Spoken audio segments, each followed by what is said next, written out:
বিয়ের পর একটা মেয়ের লাইফ পুরোপুরি চেঞ্জ না হলে বাচ্চা হওয়ার পর একটা মেয়ের লাইফ সম্পূর্ণভাবে চেঞ্জ হয়ে যায়। হ্যালো এভরিওয়ান, আসসালামু আলাইকুম, কেমন আছেন সবাই? সকালবেলা ঘুম থেকে উঠে নাস্তাটা সেরে নিয়ে রান্না করতে চলে আসলাম। আর আজকে রান্না করব গরুর মাংস। গরুর মাংস রান্না করার জন্য আমি গরুর মাংসটাকে ম্যারিনেট করে নিয়েছি। তারপর ঘুম থেকে উঠে পেঁয়াজ কেটেছিলাম, আদা ছিলেছিলাম, কারণ আমার ব্লেন্ড করা আদা শেষ হয়ে গিয়েছিল। যাই হোক, হেল্পিং হ্যান্ড ছুটিতে আছে, এই জন্য সব কাজগুলো আমার একাই করতে হচ্ছে। আর হাজবেন্ড যেহেতু সকালবেলা অফিসে চলে যায়, ইনায়া ঘুমে থাকা অবস্থায় আমি এই কাজগুলো সেরে নিই। বাট আমি কাজ শেষ না করতে করতে আমার মেয়ে ঘুম থেকে উঠে গিয়েছে। আর ঘুম থেকে উঠে এসে আমার কোলে বসে আছে। সে আমার সাথে অনেক গল্প করতেছিল। আর আমি যেহেতু ভিডিও করতেছিলাম, এটা দেখে সে খুব হাসতেছিল, আমার সাথে কথা বলতেছিল। বাকি আদাগুলো আমি ব্লেন্ড করে নিব। আসলে এই কাজগুলো সবসময় হেল্পিং হ্যান্ড করে, যে জন্য এবার করতে গিয়ে আমি বুঝতেছি যে কি পরিমাণ কষ্ট হচ্ছে। আর এই সকালবেলা উঠে এই কাজগুলো করা তো আরো বেশি প্যারাদায়ক। তারপর আমি মেয়েকে টিভি দেখতে বসিয়ে দিয়েছি, কারণ সংসারে বাকি কাজগুলো আমার করতে হবে। রুম ঝাড়ু মোছা করাটা আসলে আমার জন্য সবচেয়ে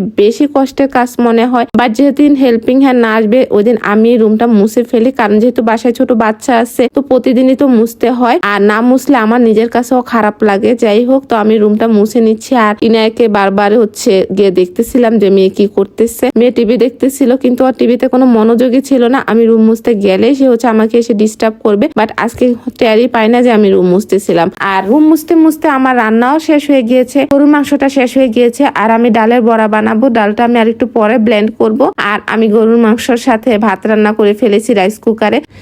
বিয়ের পরও দেখা যেত 12টা 1টা পর্যন্ত ঘুমাতাম। আর এখন মেয়ে যখন ওঠে আমারও উঠতে হয়। আর এই জামা কাপড় গুলো আমার গুছাইতে হবে। আসলে এগুলো দেখে আমার ভীষণ টায়ার্ড লাগছে। এত কাজ কিভাবে করবো, আসলে অভ্যাস নাই এত কাজ করার। তারপরে তো আমি ডালগুলো ব্লেন্ড করে রাখবো। এগুলো আমি পরে করব, বড়া বানাবো। ডালের বড়া তো আমার ভীষণ পছন্দের, আর আমার হাজবেন্ডও পছন্দ করে, তাই দেখা যায় এখন প্রায় সময় এটা বানাই। এই ব্লেন্ডারটা আমি নতুন নিয়েছি। বিয়ের পর থেকে এই পর্যন্ত 3বার ব্লেন্ডার চেঞ্জ করেছি। বাট এই ব্লেন্ডারটা আমার কাছে সবচেয়ে বেশি ভালো লেগেছে। অনেক তাড়াতাড়ি ব্লেন্ড হয়। ব্লেন্ড করার পরে আমি এই চুলাটা মুছে নিচ্ছি। এই চুলাটা যেহেতু গরম মোছা যায় না, সো আমার একটু পরে মুছতে হয়ে একটা ঝামেলা। আজকে এই পর্যন্তই, আল্লাহ হাফেজ।